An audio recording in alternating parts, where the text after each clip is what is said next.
Good afternoon. It's Friday the 27th of March 2026, just after 1 o'clock. Welcome to UK Column News. I'm your host, Mike Robinson. Joining me in the studio today is Brian Gerrish. Welcome to the programme, Brian. Pleasure to be here, Mike. And by video link, we're joined by Basil Valentine. Later in the programme, Basil's going to have the latest on the Jewish ambulances story, and we'll be taking a look, and he'll also be taking a look at Zionist funding of politics in the UK. I'm going to have the latest on what's happening with Palestine Action, and Brian's going to be reporting on changes in the family courts. But we're going to begin, of course, with what's going on with Russia and Iran. Brian?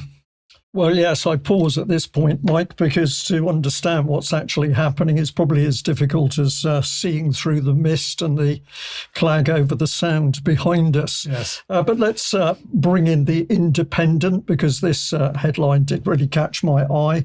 So, the big print, Britain's economy is the worst hit by Trump's Iran war. That caught my eye, as it was supposed to do. But let's just remind the audience that at the top of this little front page, we've got transgender athletes banned from all women's Olympic events. And then we've got 470 million of missing savings. That'll be corruption, Mike, which you've been heavily into recently. So this headline really shows the pitiful state of UK.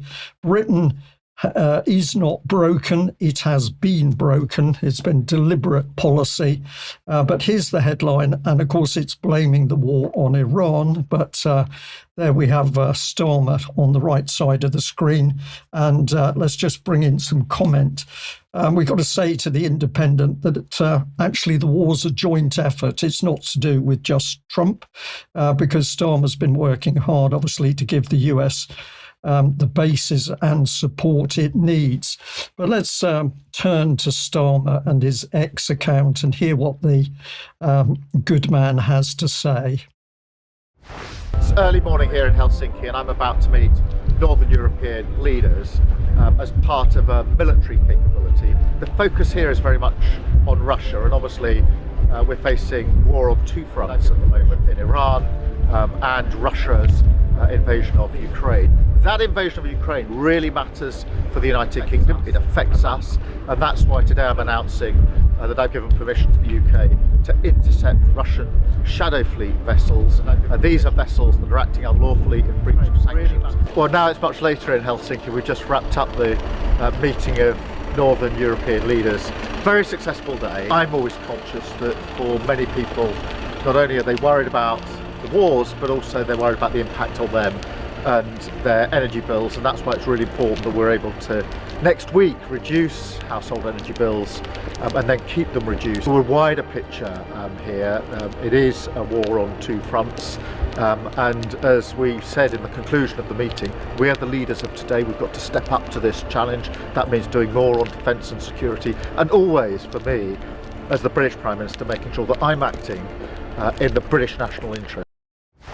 What did he mean by a war on two fronts? The Russians are after us, the Iranians are after us, yeah. But a few days ago, we were supposed to be worried about the Iranian missiles striking UK, but now it's the energy bills that are clearly upsetting everybody. There's something interesting, actually, in this little piece to camera, Mike. If you consider the pressure that Starmer must be under at the moment to do the bidding of his globalists, what is he really worried about? He's worried about the backlash from the UK public over something much more simple, energy prices. So for people who say nothing we do makes a difference, it absolutely does. When people stand up and shout about what they're really upset about, that impacts on the political scene without question. Now, we should have another little clip of Starmer here, but we'll just see what he's got to say in this one, because I think it's got more focus on those nasty Russians and the fact that UK is not going to fix the potholes in the roads. We're going to get out there and we're going to snatch Russian vessels which have supposedly broken sanctions. Let's have a listen to Starmer on this one. The focus here is very much on Russian aggression in Ukraine. And we have to accept that there's a war on two fronts. There's the Iranian conflict and the continuing Ukrainian conflict. Today I'll be talking to allies about what more we can do. Of course there'll be discussions about defence spend, also defence capability, and today I'll be making clear to them that I'm giving permission for the UK to intercept shadow fleet, Russian shadow fleet ships. These are ships that are unlawfully breaching sanctions, usually with oil, and we'll be working with others on that project. On defence, obviously I've already committed to increasing defence spend. We have commitments to go further, and we will keep those commitments. You'd think they'd have enough money for a windsock for their microphone there. You would have thought so, but of course this is a little real, isn't it? This is Starmer trying to be one of the boys, effectively. But what's this man up to? He's going to go further. What's that? Further into war, I think. Indeed. So as he's just said, he's talking about the shadow fleet. So if we bring this on screen, that is being covered by Navy Lookout here. And they're talking about Royal Navy warships. I'm not sure where they're going to get them, but we'll come on to that in a second. They're talking about commandos. They're talking about law enforcement to intercept and board suspected Russian shadow fleet vessels in British waters. Now, the Starmer's narrative is that Russia operates an estimated 1,000 aging tankers in order to get round Western oil sanctions, with several transiting the English Channel each week. Now, each interception, he says, is going to require ministerial approval following assessment by military, legal and energy specialists. So the Royal Marines are going to be involved, Special Boat Service, Naval Air Squadrons. It's going to be helicopter led. And they say that this policy aligns the UK with JEF, that's Joint Expeditionary Forces, partners already active in the Baltic, and it aims to force shadow fleet vessels into costlier reroutes. And this is all about increasing pressure on Russia's sanctioned energy exports. Now, of course, Starmer is ignoring Trump's lifting of oil sanctions on Russia.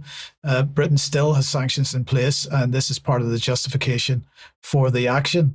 But just to reinforce this point, I'm sorry to do this to everybody, but we should listen to what these people say. This is John Healey's take on the whole thing, the Defense Secretary. There's an axis of aggression between Russia and Iran.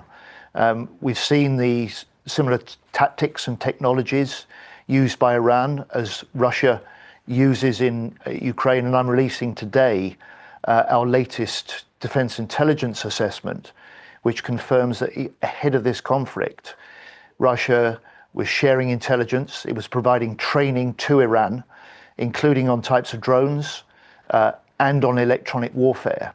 And while Putin wants us to be distracted from what he is doing elsewhere, we won't let him. And we'll see the Prime Minister again this afternoon, confirming as far as Ukraine goes that we and the allies he's with will stand with Ukraine for as long as it takes to see off Putin. We're wetting ourselves. Well, it is utterly incredible. These people have now got themselves in such a complex situation. They don't know which way to turn, but now blaming the Russians for giving Iran information, we give the Ukrainians information in order to target Russia. This is utter madness from these people. They are out of control, and you can see it on their faces, because more and more when they're in front of camera, you hear them stutter. They don't know what to say because there's no coherent plan behind what's going on. That is the frightening bit about it, is these people are just out of control. So the question is, what is the state of the Royal Navy? Because Donald Trump was pretty critical over the last day or two about Britain's involvement in helping with the Iran situation. Let's just listen to Donald Trump's comments. The UK say that we'll send, this is 3 weeks ago, we'll send our aircraft carriers, which aren't the best aircraft carriers, by the way. They're toys compared to what we have. But we'll send our aircraft carrier when the war is over. I said, oh, that's wonderful. Thank you very much. Don't bother. We don't need it. And we don't need it. And we don't need them. Now, as off his head as he is, he's absolutely right in this case. In this case, he's right. no disrespect to the people serving in the Royal Navy and at sea and on board our aircraft carriers, but it's absolutely true. Our aircraft carriers are not as powerful as their US equivalents. But the key thing here is that we no longer have a navy to put around those carriers to make them work as a cohesive unit. And one carrier on its own is a liability. It's not a help. So I can absolutely believe, Mike, the US forces simply do not want the complexity of a partly functioning Royal Navy alongside them in the Gulf. They don't want a fractious European military force alongside them in the Gulf. It's a hindrance. It's not a help to them. And the state of the Navy at the moment here in the UK means that the assets we've got are pitiful compared to what we should be able to provide if it was justified in giving help to the Americans. Let's qualify that a bit by going to a Mark Felton production. This man has done some really excellent documentaries recently on current politics as opposed to historical events, but he's done a particular video on the state of the Navy. This is just a small section from that video. If we compare today's active fleet with the fleet that retook the Falklands in 1982, the sorry state of the Navy is plain to see. If another Falklands-type crisis was to emerge today, could we deal with it? Probably not. In 1982, the Royal Navy was quite large. Britain at the time had 3 aircraft carriers, 12 destroyers compared to 6 today, and 43 frigates compared to just 7 today. In 1982, the Royal Navy deployed the Falklands Task Force, which was 2 aircraft carriers, 8 destroyers and 16 frigates, plus an assortment of other vessels, and still managed to fulfill its other worldwide obligations. If the Falklands kicked off today, the Royal Navy could, at a stretch, deploy 1 aircraft carrier, 2 destroyers and 5 frigates. Well, I think the truth is, although Mark Felton's really excellent documentary, the RN today is not capable of doing even that. And this is what causes the problem. You can't put an aircraft carrier into a hostile theatre without a full supporting force around it, and we are not capable of doing that. So let's just look in a little bit more detail at this. So first of all, Nick Ferrari was speaking to John Healey recently, and it was yesterday, I think, and basically John Healey didn't seem to be aware of just how many ships are actually available to him. Let's just watch this. How many frigates do we have in the fleet? We have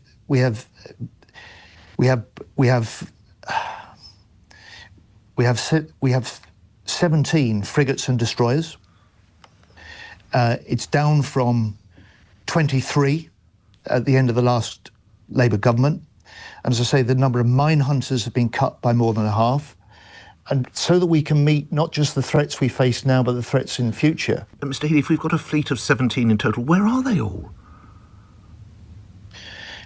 Well, every nation, with every piece of its military kit, has some in operation, some on deployment, some in states of readiness, some being repaired and maintained. We only have one in operation. It's a regular rhythm that is common to military planning. But we only have HMS Dragon in operation down there now. Where are all the others? Are all the others being repaired in some way, shape, or form? I'm proud of what we're able to do. I'm proud of the fact that the forces we've got have risen to the challenges in the Middle East. I know, sir, but are they all being repaired, or are they not functioning correctly? 17 vessels. We would have known for months that we were heading this operation in April. Why did it not occur to someone, well, we're going to need one of our warships because we're commanding the operation in April, let's make sure it's available. Why did that not occur to anyone? We were preparing Dragon for that flagship role. So we have one warship available because Dragon had to go obviously down to Cyprus. I have to make decisions based on what we've got. So he has to make decisions based on what they've got, but they've got nothing. This is true. I hesitate to say this, but I could possibly feel some sympathy for Healy, because I suspect one of the reasons he does not know what he's got is because the whole military system is now so broken, it's so chaotic, that we haven't got anything. But of course, what the military then does when they don't have the assets is that they start to manipulate information to ministers to make it appear everything is okay. So I'm going to say Healy should have done his homework, but he should have been briefed. But essentially, the situation now in the Royal Navy and the RAF and indeed the Army is so broken and chaotic that people do not know what we have and don't have. And then he was on ITV and he was asked if he was proud of the state of the Royal Navy. Do you think the Navy is at its very best? It represents the greatest naval force in the world, as it used to. Are you proud of it? My point is that we strengthen our defences, we defend our allies as we have done, we protect our bases and our people as we have done from day one in a range of ways, and that includes the fact that our jets have been flying since day one. Our British pilots in the Middle East have flown over 1,000 hours now. Forgive me, I'm asking you about ships and you're answering me about planes. So. Yeah, well, the truth is now coming out. We are watching breakdown of the armed forces, but of course this is not accidental. It's been engineered over the years, and part of the formation of the EU military force, military unification was part of that. Okay, so let's bring Ben Obasi-Jekti on screen. I probably messed up his name, but anyway, this is what he posted on X on Wednesday. So he said that the Royal Navy has officially run out of ships. I've been raising this issue for weeks. Well, I have to say we've been raising this issue for about 20 years, I believe. But anyway, I'm glad you finally caught up. And he went on to say, now it's official, the Germans have had to bail us out. This was following the announcement from the German embassy in London that Germany is increasing its military presence in the North Atlantic under NATO. And they say here that as the UK deploys HMS Dragon to the Eastern Mediterranean, German frigate Saxon will take over from HMS Dragon as NATO Maritime Task Group flagship. Now, the German embassy is very diplomatic in saying this is an expression of the close German-British partnership, not a result of the pathetic state of the Royal Navy at the moment. But anyway, in the meantime, the narrative from all and sundry is that Britain is set to play a key role in forming an alliance to reopen the Straits of Hormuz, and that the Royal Navy could be involved in escorting oil tankers, securing vital shipping lanes, supporting a wider international coalition.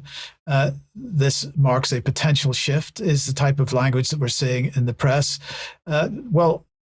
Among all the could-bes and the potentials, the question is, what's the reality? We've got a report here from Charles Malet, who was in Portsmouth this morning and sent us this. Now I'm just crossing Portsmouth Harbour from where HMS Brockleby, the Hunt-class minesweeper, deployed into the Solent yesterday after completing sea trials. I've requested further information from the Ministry of Defence with regard to the Prime Minister's statement. We will not be drawn into the wider war. But over my right shoulder at His Majesty's Naval Base Portsmouth, you'll be able to see, first of all, HMS Prince of Wales, the aircraft carrier that deployed to the Indo-Pacific on an operation supposedly involving trade in 2025. Of course, there's been much confusion surrounding her likely tasking, as she was earmarked to go up to the high north on a NATO exercise earlier this year, but of course remains alongside. And interestingly, next to her is the Type 45 destroyer HMS Duncan, sister ship to HMS Dragon, or indeed as she should be known, Drag On, now in the Eastern Mediterranean. Duncan notable because she was deemed to be more seaworthy and at a higher state of readiness, and yet here she is alongside in Portsmouth. There are many unanswered questions. This is Charles Malet on the ground for UK Column in Portsmouth. I know we've got a watch time in this news, Mike, but just to say you see a largely empty naval base there in Portsmouth. And if you come to Plymouth, which has an even larger naval base, 340 hectares of naval base, and you're lucky if you see one or two ships, possibly a submarine in that base. Well, there's a lot of scrap submarines in the base Indeed, as well. but that's another subject. Yes, indeed. So let's just have a look at exactly the situation. So if we look at the aircraft carriers, HMS Prince of Wales in maintenance in Portsmouth, as Charles has just mentioned. HMS Queen Elizabeth in dry dock for over a year, and parts from that ship were cannibalised for HMS Prince of Wales. In terms of Type 45 destroyers, HMS Daring is in working up trials. How long do those normally take? Probably a month. And then after that? Well, then they should go for operational training, which could be anything up to 6 weeks. Okay, so then we've got HMS Dauntless, that's in maintenance. We've got HMS Diamond, that's in refit. We've got HMS Dragon, that's deployed, as we know. That we've got HMS Defender, that's in refit. We've got HMS Duncan, operational maybe, currently in Portsmouth, as Charles has just mentioned. We're not entirely sure exactly what its status is at the moment. Type 23 frigates, we've got HMS Richmond, effectively retired. HMS Iron Duke in maintenance. HMS Kent, major refit. HMS Portland, operational just about. HMS Somerset is supposedly operational. HMS Sutherland is active. HMS St Albans is deployed. Not sure where at this point in time. I think with the NATO exercises. Yeah. Then submarines, what's the situation there? Well, the Royal Navy operates 6 Astute-class submarines. Though low operational availability and maintenance backlogs often limit the active fleet to 1 or 2 deployed vessels, only one of the 6 Astute-class attack submarines is currently at high readiness. 4 others were assessed at low or very low readiness due to maintenance and refit cycles, and 1 is actually on its way to Australia at the moment to take part in PR over AUKUS. So 2 operational. Well, effectively. 1 operational, 1 on a PR soft power exercise to okay, Australia. but it's at sea. It's at sea, yeah. Yeah, okay. And then the question is, how many ships have been retired under Starmer's, this is just since Keir Starmer became Prime Minister, HMS Albion, HMS Bulwark, HMS Northumberland, RFA Wave Knight, RFA Wave Ruler, and HMS Lancaster, all retired in the last couple of years. And then under construction, we have this 5 of 8 Type 26 City-class frigates are at various stages of construction.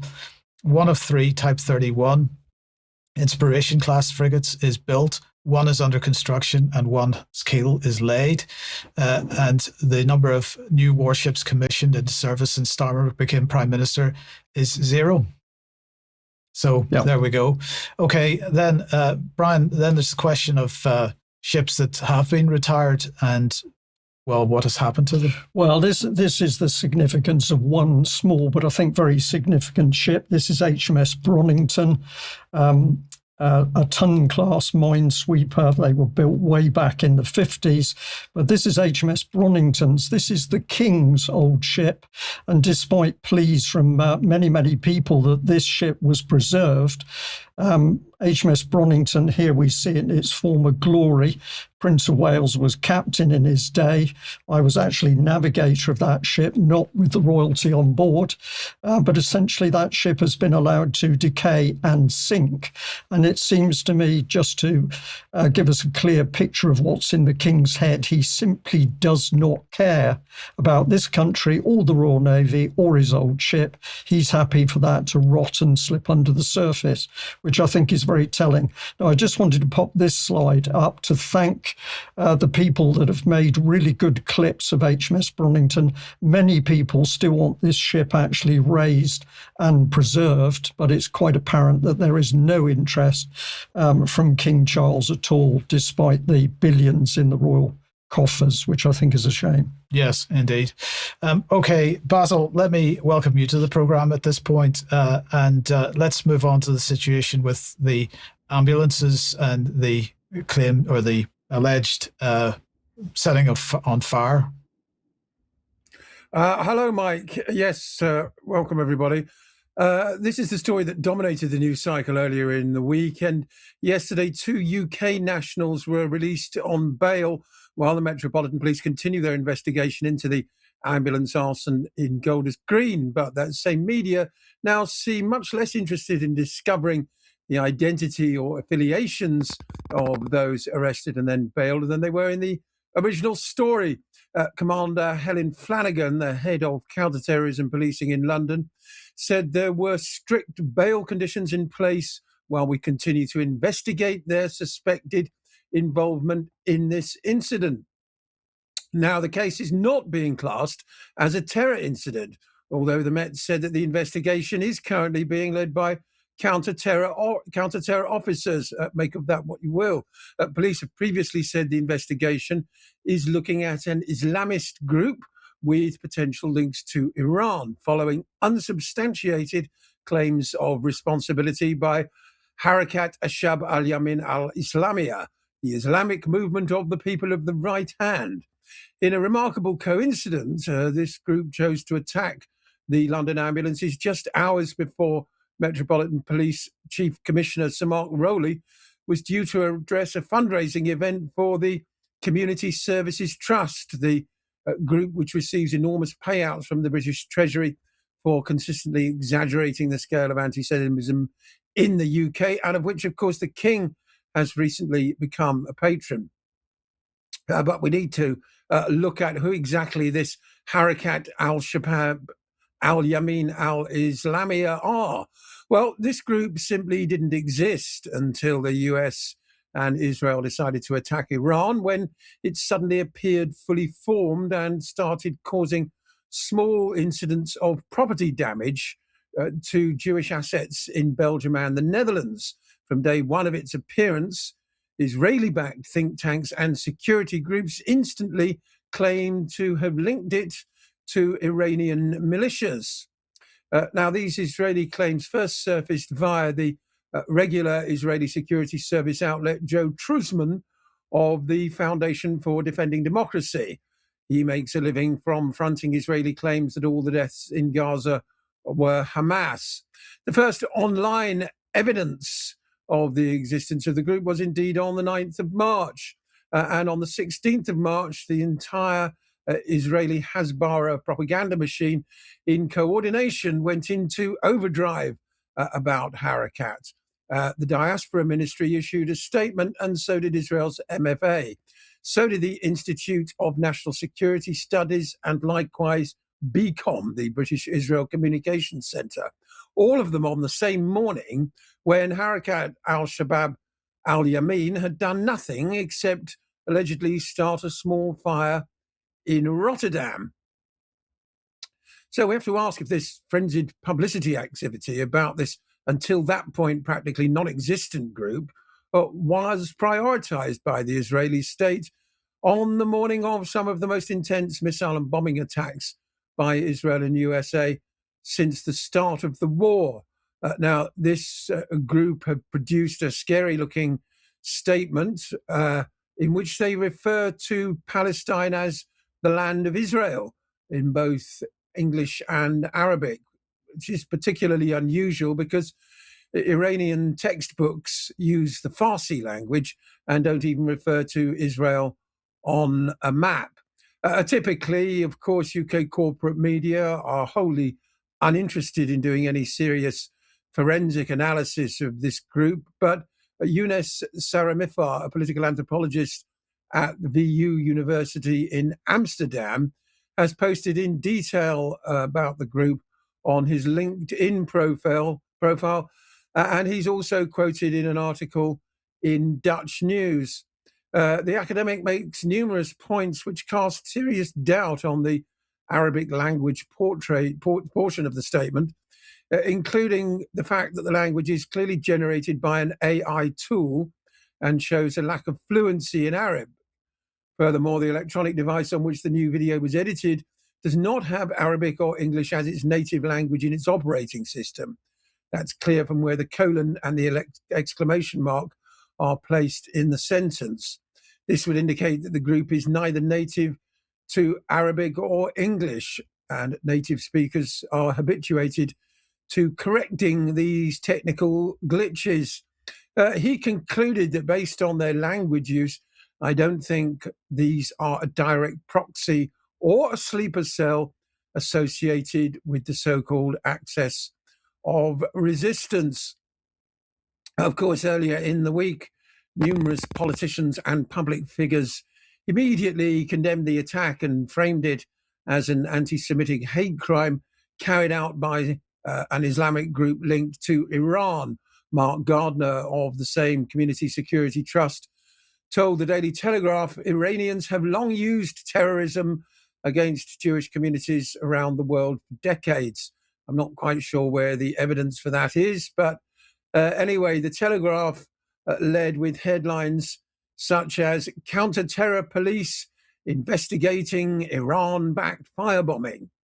It appears that the Telegraph have particularly good access to Israeli government information channels. The Telegraph says that Israeli embassy sources told them that the firebombing had all the hallmarks of an Iran-backed attack. And they additionally add this nugget of information.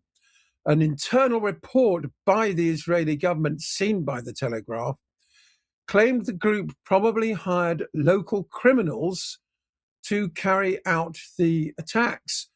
This statement, this report, obviously admits to an extraordinarily detailed knowledge of the workings of this fledgling group. And right on cue, Dutch news reported that 5 local teenagers had been arrested in relation to the attack in Holland, all of them aged between 14 and 19, and all from the city of Tilburg. Now, if this was indeed an Iran-linked group, we would expect the young people to be members of the Tilburg Muslim minority, probably Shia. But while Tilburg does indeed have a Muslim minority, around 7.5% of its citizens being of Turkish, Moroccan, or Syrian origin, the 5 teenagers arrested are reported by Dutch news as being of Antillean heritage.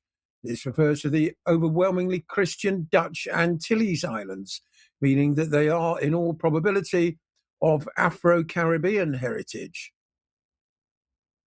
So it seems then that the author of the internal report by the Israeli government mentioned above, and to which the Telegraph mysteriously has access, is thinking along the right lines by saying that local youths were being employed by the Iranians, or in the case of the 2 men released on bail yesterday, middle-aged men in the UK being recruited to do the dirty work. So we sum it up by saying a group that doesn't know how to sound pro-Palestinian in English and needs to use ChatGPT to produce broken Arabic and then still doesn't get it right, hires some young people, including children of no particular faith, to carry out attacks on the Jewish community.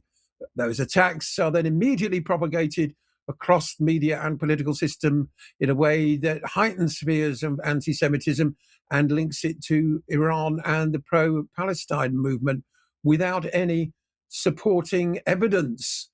As Younes Saramifar points out, Iran has shown consistent disinterest in anti-Semitic expressions and discord that target Jewish faith and communities, focusing their rhetoric instead on Zionism and Israel, and indeed, in the midst of an existential war, setting fire to ambulances in North London would hardly be a priority for the Iranian government.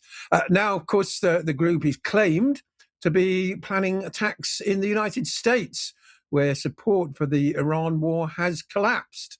This narrative is, of course, very convenient for those seeking to stoke up fear and prop up support for the war. But as the rapper Low-Key points out, this group appears to operate entirely within the Zionist propaganda ecosystem, as we can see in slide 5. The CBS being the sole group to which they've spoken. Finally, as a coda to this story, there was some very aggressive and intimidatory behavior towards an Al Jazeera television crew covering the scene.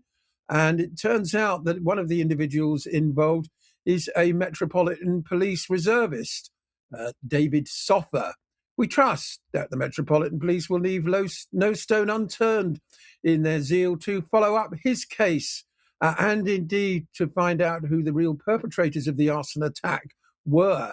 and that the media organizations and politicians will retract statements in which they claim there is proof that Iran is behind the attack, because quite simply, there is none.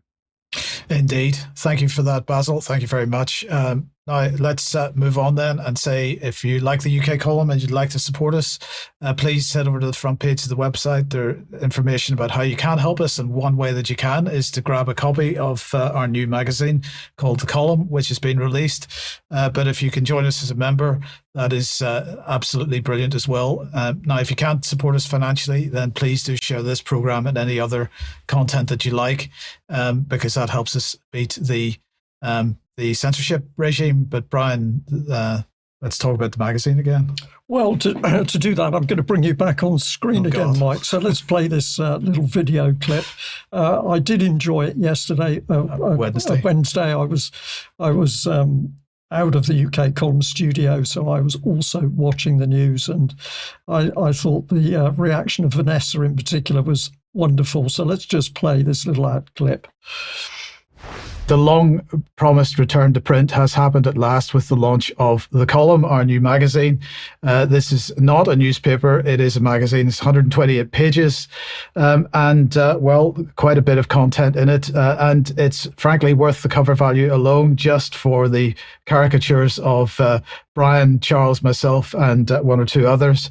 A host of content. Vanessa, I'd be interested to get your thoughts, because obviously it was a little while ago that you wrote your article. It is still absolutely more relevant now than it was possibly at the time, but nonetheless, thank you for your contribution. But this is going to be fun moving forward with it. Yeah, I think it's fantastic. I can't wait to see UK column in doctors' surgeries and all over the place, at airports, people reading it. And I hope you're going to provide a box set at the end of the first year. Absolutely. The end of each year, perhaps. Indeed, yeah. Well, anyway, the magazine is there. It's been produced. The orders have come in. We are looking for as many of these as possible to go out. It's a really excellent magazine. It's very astute in the subject it's targeting. It's very relevant to what's going on. And we've also brought in some more historic information to demonstrate the UK column has been on the ball for a great many years. So our supporters, our members asked for us to do more in print, and this is the result. So I hope if you haven't got a copy, you get an order in, because obviously sales from this magazine make a huge difference to income for UK column, and we think this is very deserving of support. So if you haven't got one, get one, and if you've already got one, perhaps you consider buying some more to give to other people to help promote the column. The back page, in fact, is an ad. Let's bring it on screen. So the back page is the ad for the 20th anniversary event that's taking place in Plymouth on the 18th to 20th of September this year. Now, you'll see on that ad, it says tickets on sale now. That's because by the time you have the magazine in your hands, the tickets will be on sale. They will be going on sale Thursday next week. So we'll have more details after the weekend, but just to let everybody know, we are about to ramp up for that as well. Now, tonight at 7 p.m, Germ is talking to Hakeem Anwar on a digital ID. So that's at 7 p.m. Join them for that. And at 9, Carl is bringing another Silk and Steel entitled "The Empire Has No Clothes: Why Iran is Exposing America's Paper Tiger Military." So that's at 9 p.m. tonight. A couple of new articles on the UK column website. Iran strikes data centers, escalating cyber warfare and corporate complicity in Zionist US attack. This is by Professor David Miller. Another look at what's been going on over the data center attacks that happened pretty much at the beginning of the current Iranian conflict. And also from Vanessa, Somor, Lebanon, a legacy of persecution and resistance now under sustained Zionist bombardment. We mentioned this on Wednesday's program. If you haven't read it yet, please do. Now, where does that take us? That takes us to Palestine Action, because the Metropolitan Police has issued a new statement. They've decided to resume the arrest of anyone alleged to be showing support for Palestine Action. They suggested that the police would be unlikely to make arrests after the High Court judgment in February, which ruled that the government's designation of Palestine Action as a terrorist group under anti-terror legislation was unlawful.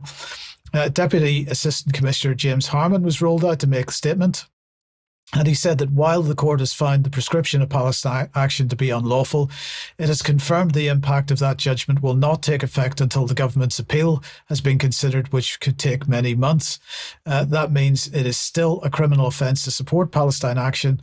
We must enforce the law at this time, not as it might be at a future date. We must do that consistently and without fear or favour, allegedly. The High Court decided on the 25th of February to grant the Home Secretary permission to appeal and leave the prescription in place pending the outcome of that appeal. We've determined that while Palestine Action remains prescribed and support for it remains unlawful under the Terrorism Act, we must continue to enforce the law, and this is likely to involve the arrest of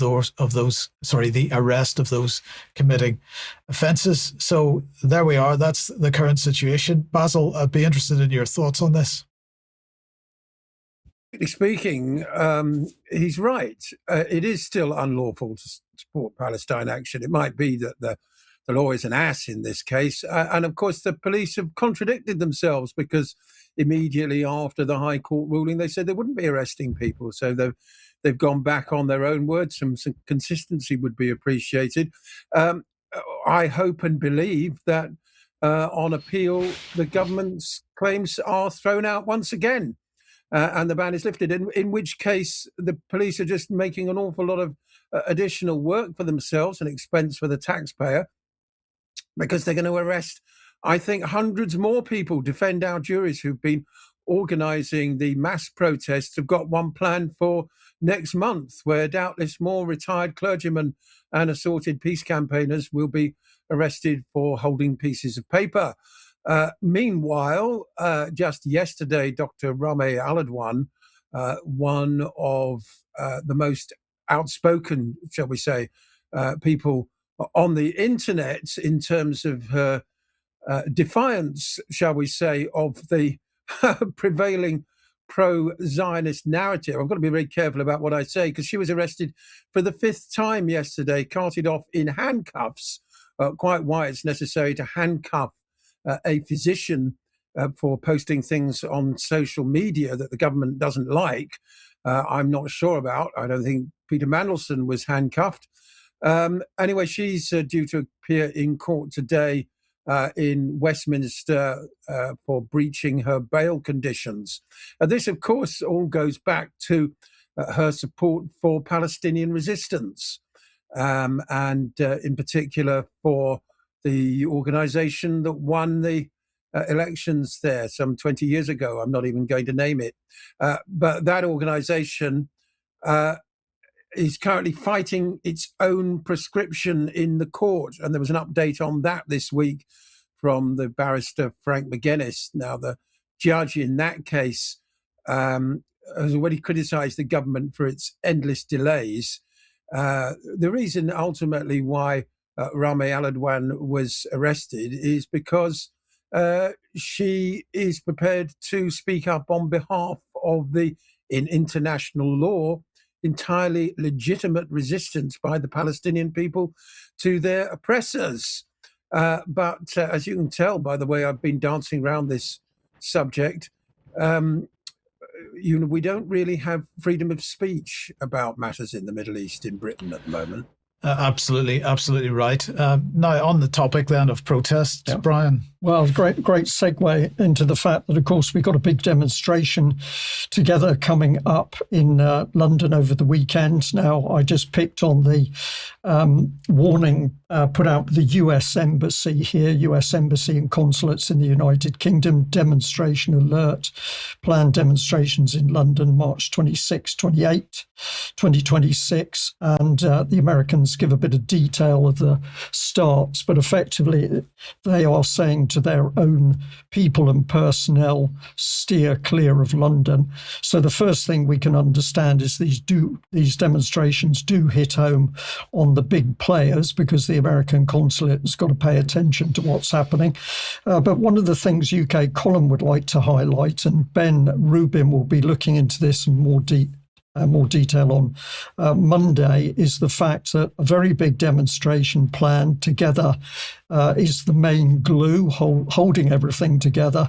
But of course, there's lots of players at work, and therefore there are concerns about what is really going to come out of this demonstration. Now, the running order here is that at 12 o'clock there's going to be assembly at Park Lane, and then it moves on to the later afternoon in Trafalgar Square, finishing at 6 p.m.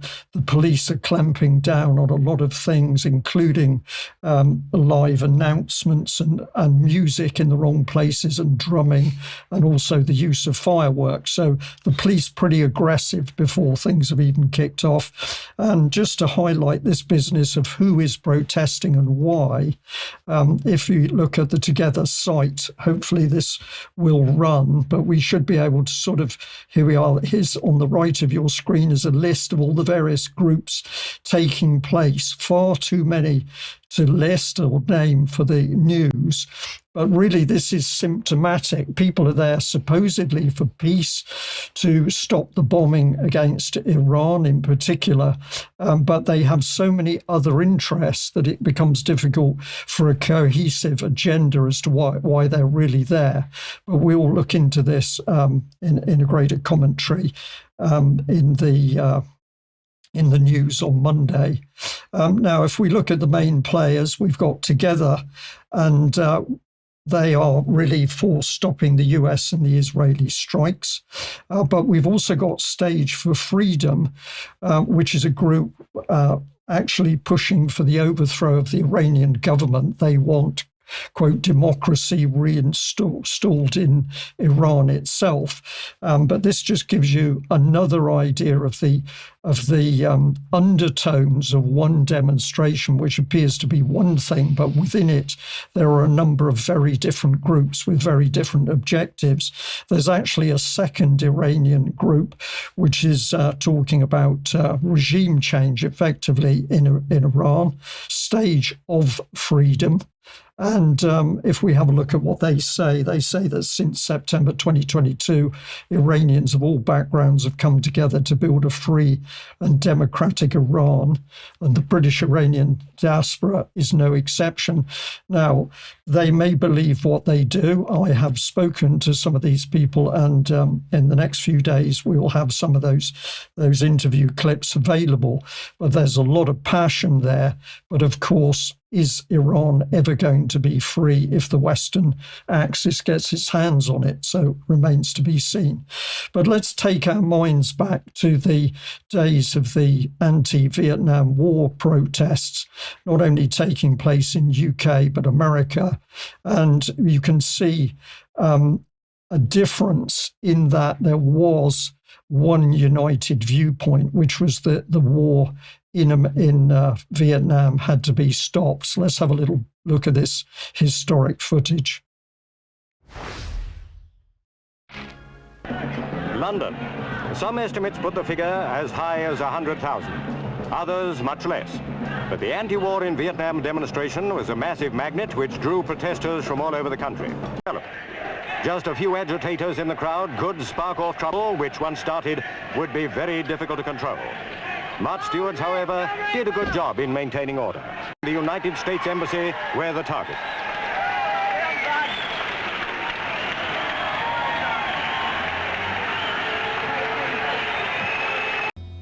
On April 30th, 1970, after President Richard Nixon announced the war's expansion into Cambodia, on May the 1st, students at 900 U.S. high school and university campuses began an anti-war protest strike, which escalated rapidly after the May 4th Kent State massacre, when 29 National Guardsmen opened fire on peaceful anti-war protesters at Kent State University, killing Alison Krauss, Sandy Schuer, Jeffrey Miller, and William Knox Schroeder.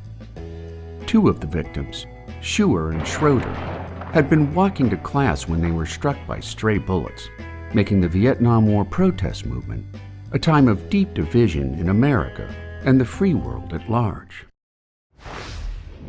So some poignant historical footage there, and obviously talking about the fact American students were shot as a result of protests. But when we look back with hindsight on the Vietnam War and the sheer futility of that war, it's very clear that the protests, particularly in America, made a huge impact on the American government and put the government under huge pressure to stop the war. So the question is, will the protests here in UK against the war against Iran, will they have that same unified pressure, or are there going to be elements working within the groups protesting to water down and fragment the view to stop the war? We will follow up more on this in the UK column news on Monday. So stay posted for that. Basil, let me welcome you back, and let's just have a look at Zionist money going into politics in the UK. Yes, well, this is the Rycroft review, and it's the absence of any reference to Zionist money going into the UK that stands out. A former top civil servant, Philip Rycroft's review of overseas funding of UK political parties was unveiled in the Commons yesterday, and it is immediately going to implement two recommendations. Those are a cap on overseas donations and a total ban for the time being on cryptocurrency donations. These are believed to affect Reform UK more than anybody else. Rycroft recognised that these measures are justified by the real and unique risks that both overseas donations and cryptocurrency pose in terms of interference in UK politics. It's a detailed 60-page report which mentions Russia 7 times, Iran twice, and China twice, but Israel 0 times. He did, however, point to the risk emanating from Donald Trump's America. He says in the report, separately, beyond these hostile state threats, I am also cognizant of a potential new threat, an emerging willingness of foreign actors and private citizens, including from allies like the United States, to interfere in and influence politics abroad in pursuit of their own agenda. I wonder which allies like the United States he might be referring to. Now, the report was unveiled by the Secretary of State for Housing, Communities and Local Government, Steve Reed, who, unsurprisingly, failed to declare his own affiliation with the Labour Friends of Israel group.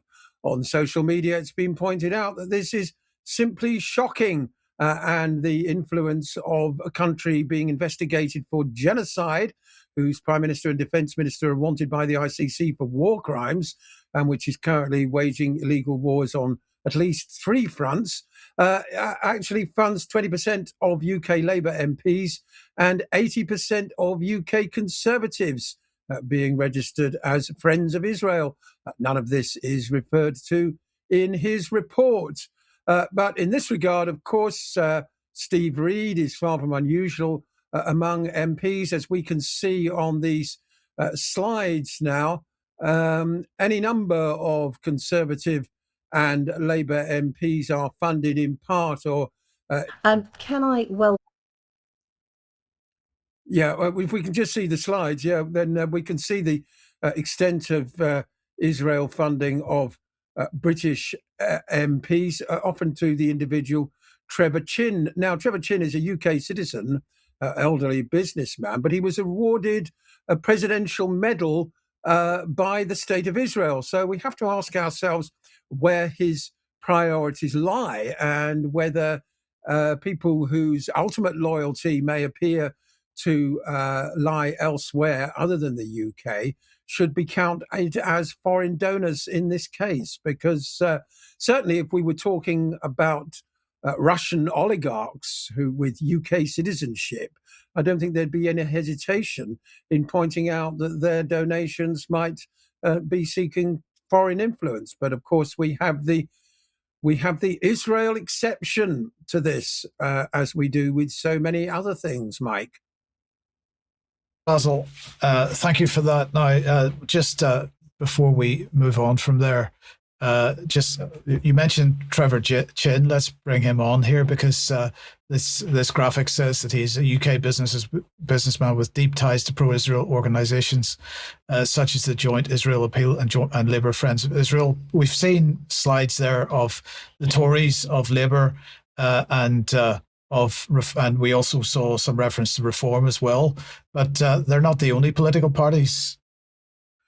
No, the Green Party as well. Who knows who's funding them? The one party that I would say is unlikely to be funded by Israel is your party, but remains to be seen whether they are accused of outside funding.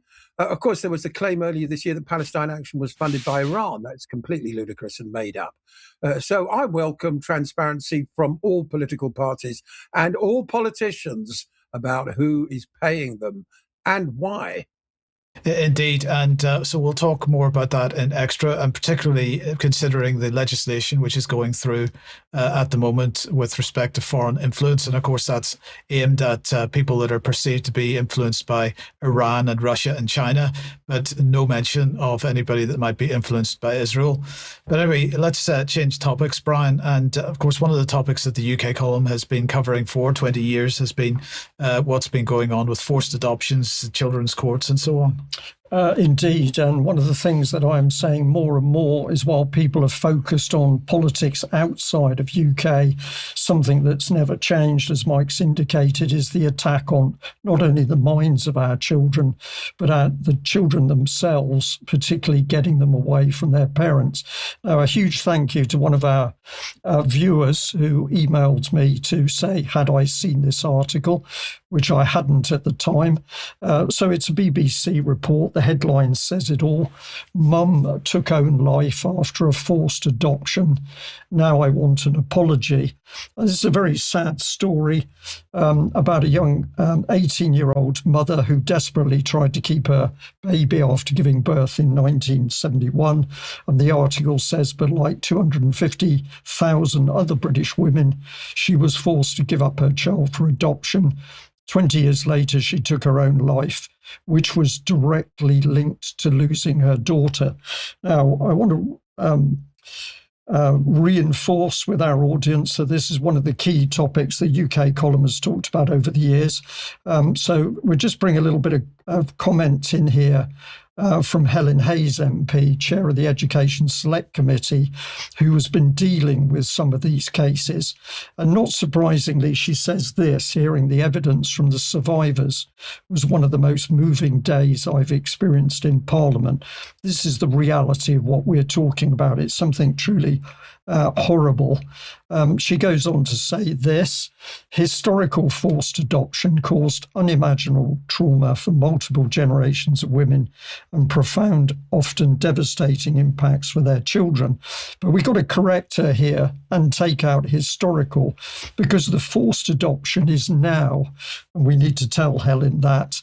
And not only that, the forced adoption is about to be made easier. Why do we say this? Well, this has recently been announced by the government that children are to get swifter justice. This creepy title, creepy expression straight away, Mike. Children to get swifter justice as new family court approach expands nationally. And this is to bring in child-focused courts. Not surprisingly, David Lammy is again at the forefront of this. So if we get into a little bit of the meat of it, this is going to make forced adoption easier. Why do we say this? Well, let's follow it through. We're talking about the new child-focused courts, formerly known as Pathfinder courts.